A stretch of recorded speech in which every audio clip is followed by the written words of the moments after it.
You ever have one of those moments where everything seems perfectly aligned, like the universe just paused, smiled down at you, and said, "This is it, soak it in"? That was me on the morning of our baby shower. The sun was peeking in through the linen curtains of our apartment. Our living room was filled with pink and white balloons. A big silver "It's a girl" banner hung across the entryway, and my wife, Claire, was waddling around the house in one of my old hoodies, laughing because she couldn't reach the plates on the top shelf anymore. "Babe," she said, pointing at the cupboard with a wooden spoon, "your daughter and I demand pancakes and we're not above rioting." I laughed and reached up to grab the plates. "Anything for my girls," I said. I really meant it. That woman, my wife, and the baby she was carrying, they were everything to me. After years of struggling through loss, infertility, IVF cycles, and the heartbreak that comes with all of it, we were finally here. 31 weeks in, a little girl on the way, the whole family coming over for the baby shower. But like any story that seems too perfect, there was a crack.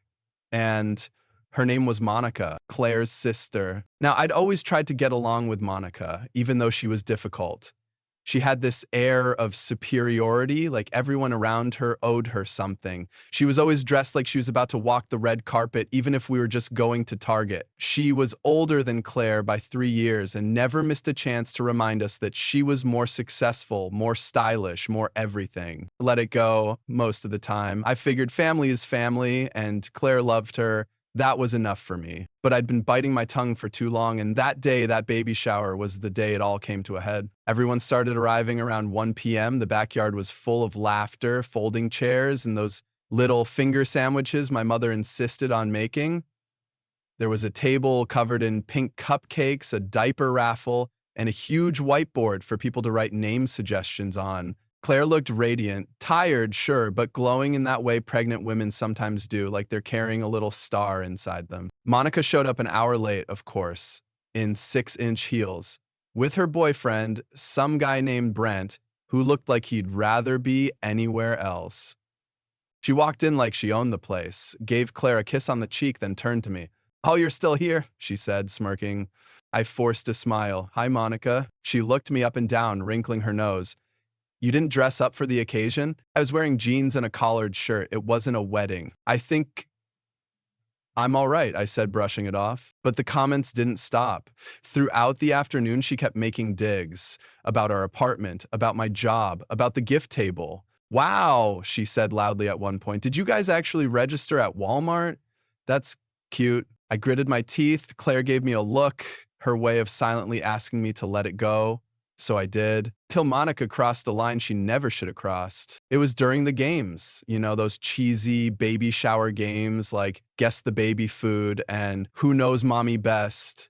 People were laughing, having fun. Then it was time for Daddy Trivia, questions about me that Claire had answered in advance, and the guest had to guess what she'd said. The host asked, what was the first thing Daddy said when he found out they were pregnant? People shouted out guesses. "No way! Are you sure? I need a drink." Then Monica said, loud enough for the whole backyard to hear, "Probably, is it mine?" Silence. I looked at her, the kind of look that says, "Don't do this." She sipped her mimosa and giggled like it was the funniest thing in the world. "I mean, come on, Claire, you've always been the wild one." Claire's face went red. Everyone looked uncomfortable. I stood up. My hands were shaking, not from embarrassment, but from rage. "That's enough," I said. "Oh, relax," Monica laughed. "It was a joke." No, no, you don't get to do that. You don't get to humiliate my wife or question our baby or me. She blinked, clearly not expecting pushback. "Are you serious?" "I am," I said. And then I reached into the inside pocket of my jacket, the same jacket she mocked earlier, and pulled out a manila envelope. It wasn't a prank. It wasn't dramatic flair. It was a court summons. Let me rewind for a second. Monica wasn't just a pain at parties. She'd been involved in something bigger, something serious. A year earlier, while Claire and I were in the middle of our second round of IVF, we discovered that someone had used Claire's social security number to apply for a high-interest loan. The loan defaulted. It destroyed her credit score. We were nearly denied the lease on our current apartment because of it. We spent months fixing it, talking to banks, lawyers, credit bureaus, It was hell. Eventually, a private investigator traced it back to Monica. The loan application had her IP address, her signature forged Claire's name. Claire didn't want to believe it. She said maybe it was a mistake or someone hacked her. But I knew, and when Monica refused to cooperate or even acknowledge it after multiple requests, I pressed charges on Claire's behalf. Identity theft. Fraud. I didn't serve her right away. I waited for the moment she finally crossed the line. Publicly, undeniably, the baby shower was that moment. When I handed her the envelope, she looked confused. Then her face dropped. "What is this?" she said, tearing it open. She scanned the papers. Her hand flew to her mouth. "You've got to be kidding." "Nope," I said calmly. "You stole from us. You nearly ruined our lives. And today, you questioned the paternity of my child in front of our entire family?" She turned to Claire. "You're seriously letting him do this? I'm your sister." Claire looked heartbroken. She nodded slowly. "You stopped being my sister the day you chose to lie and steal from me." People started whispering. Monica stormed out. Brent followed, awkwardly behind her. The rest of the day was awkward. Yeah, but something else happened too. People rallied around us. They told us how proud they were that we stood up for ourselves, that Monica had always had a cruel streak and it was about time someone called her out. The moment Monica stormed out, a strange silence fell over the backyard. It wasn't the awkward kind that lingers after drama. It was more like a collective exhale, like the weight of her presence had finally lifted. Still, my heart was pounding. My hands were damp. I looked over at Claire, expecting her to be furious with me for ruining our special day. Instead, she reached out, squeezed my hand, and whispered, "Thank you." That almost broke me. You have to understand, Claire had spent her whole life trying to keep the peace in her family. Their parents divorced when she was 12, and Monica was the oldest, the so-called mature one. But the truth is, Monica used that title to manipulate everyone around her. Every argument, every bad decision, Monica always made it someone else's fault. Claire, being the youngest, bore the brunt of it. She became the fixer, the people pleaser, the one who swallowed hurt for the sake of keeping everyone together. But not anymore. The baby shower didn't end that day. It transformed. Once the shock wore off, people started coming up to us. Claire's cousin Sarah brought over an extra slice of cake and said it needed to happen. Her uncle Steve gave me a firm handshake. "Ballsy move, son," he said with a grin. About time someone held her accountable. We opened gifts later that evening. Tiny onesies, baby bottles, a handmade quilt from Claire's grandma. There was love in every detail, and in the quiet moments, Claire would look at me and smile like she couldn't quite believe I had her back that hard. That night, after everyone left and we were folding up tables under the porch light, she stopped what she was doing, came over to me, and pressed her forehead against mine. "I don't think I ever told you how safe you make me feel," she said. I wrapped my arms around her gently so I wouldn't press too hard on her belly. "You don't have to. I know." But hearing her say it meant everything.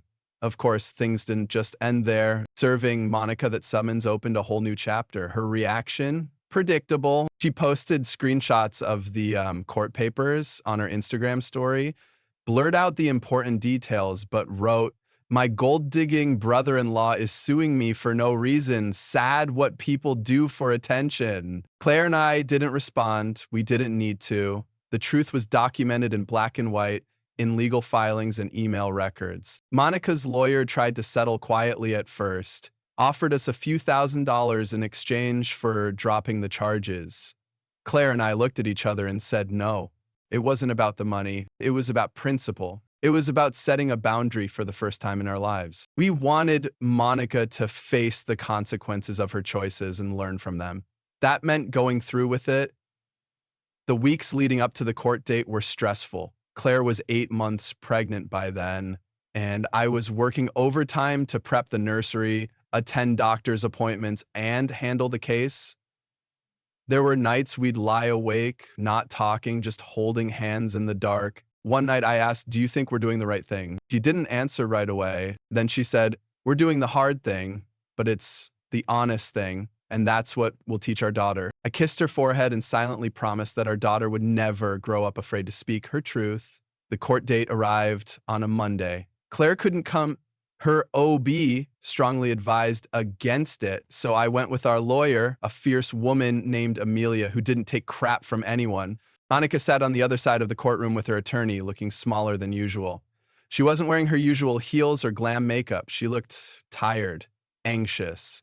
For the first time in years, she looked like someone who wasn't in control. The case was straightforward: identity theft, forgery, intent to defraud. We presented the IP logs, the loan documents, the fake email address that traced back to Monica's old college domain. Every breadcrumb led straight to her. She cried at the end, not out of remorse, I think, out of fear. The judge issued a fine, court costs, and mandated that she pay restitution. She avoided jail time barely, but was put on probation and ordered to take financial responsibility classes. And just like that, Monica was finally held accountable. When I got home that night, Claire was on the couch, her feet up, a bowl of ice cream resting on her belly. She looked up. When I walked in, I didn't even need to say anything. She saw it in my eyes. Relief, closure. She scooted over, made room for me, and I sat down beside her. We didn't celebrate with champagne or fireworks. We just sat there, holding each other in the soft glow of the living room light, the hum of the refrigerator buzzing in the background. Sometimes the quietest victories are the loudest. Our daughter, Amelia Claire, named after our lawyer and her mama, was born 3 weeks later. 7 pounds, 4 ounces, healthy, loud, beautiful. When Claire held her for the first time, she cried. So did I. The nurses let me clip the cord, and as I did, I felt like I was cutting away the last frayed string connecting us to the pain of the past. Monica didn't visit the hospital. She didn't send a gift. No call, no text.